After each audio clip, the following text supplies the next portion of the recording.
We've made great progress in reducing cigarette use among youth since 2000. Well, that's great news, especially when we consider that tobacco-related deaths add up to 480,000 here in the United States each year. Yeah, it's also cool to know that leading cause of death is tied to tobacco. And that makes it the most preventable cause of death. Simple stuff, right? Well, it's not quite that simple. Take a look at this.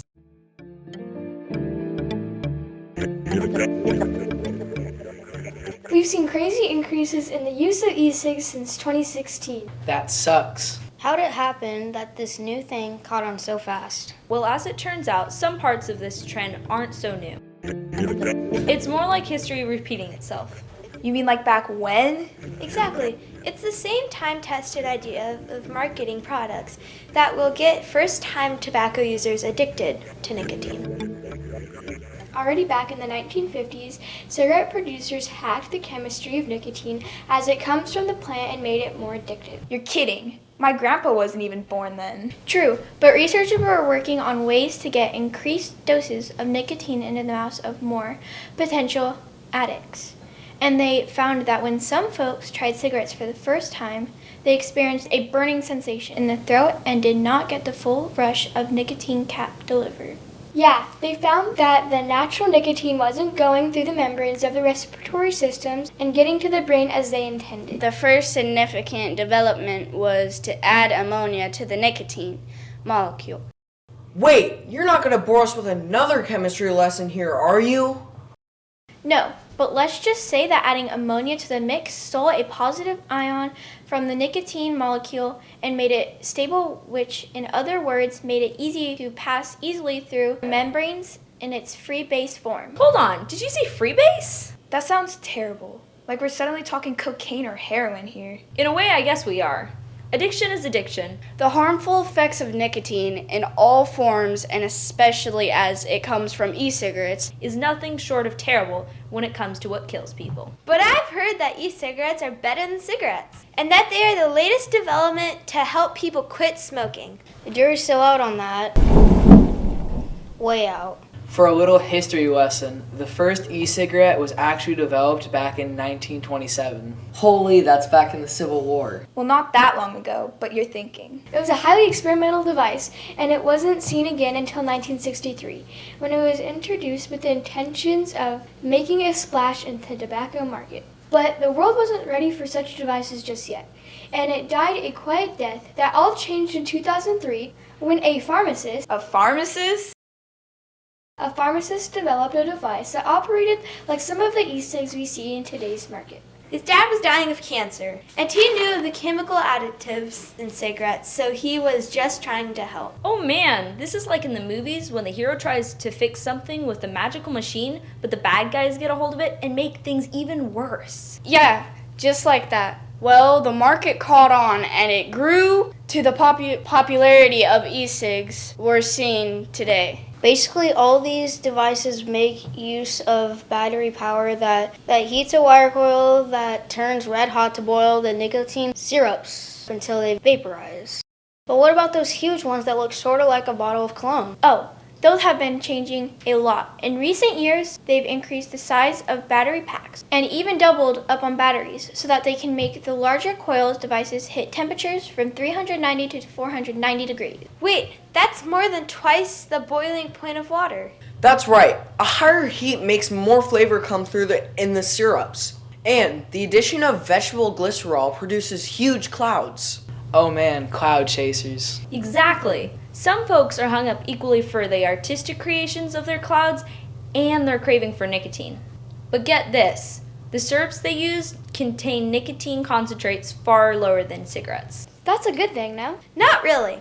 The nicotine dosages have been held lower, as a hit of freebase any higher than about 15 milligrams per milliliter creates a burning sensation in the back of the throat. They call it a throat hit. Man, there's that freebase thing again. Yep. So you might notice that they're hitting their devices quite often to satisfy the urge. Then there are these tiny devices that look like USB drives. Ah yes, the tiny jewel devices and their knockoffs. They came to life in 2015 after a couple of entrepreneurs decided to mess with the chemistry of nicotine like cigarette developers did back in the 1950s. Uh-oh, more freebasing? No, something much worse. So the story behind the little USB like e-cigs began when these guys decided that with experimentation they could change the chemical characteristics of nicotine. Somehow, I'm betting this has to do with nicotine's bioavailability to the lungs and brain. Bingo! Wait a minute. Tiny concealable devices with a tiny cloud and no throat hit? Let me guess, that also meant that they could jack the dosages of nicotine? Yep. They were able to ratchet that up to 59 milligrams.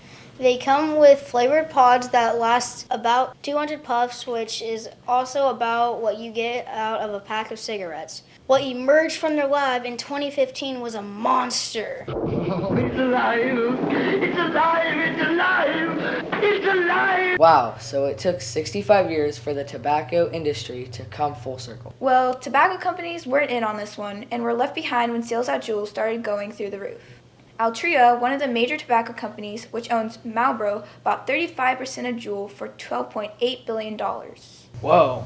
In autumn of 2018, Juul posted a value of $38 billion and controlled 76% of the total e-cigarette market. So that kind of corporate growth explains the huge rise in vaping among youth. And a huge rise in health effects. As of November 2019, the Center for Disease Control reported 2,290 cases of e-cigarette vaping-associated lung injury, EVALI, and there have been 47 deaths in 25 states.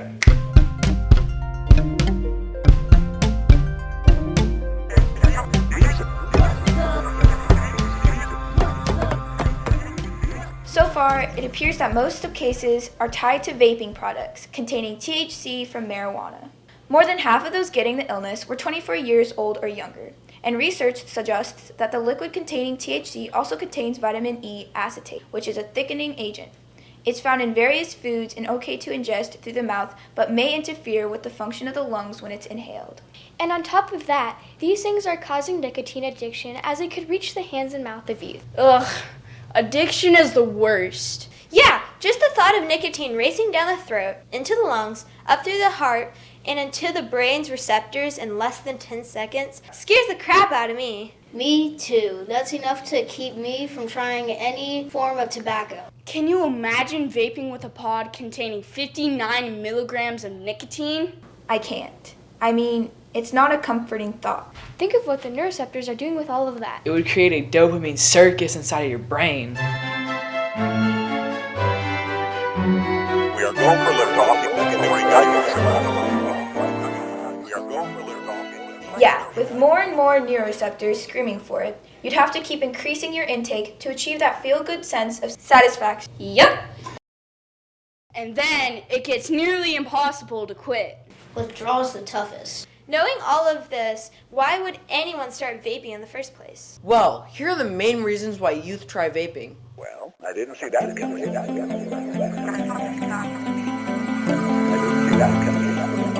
didn't see that coming.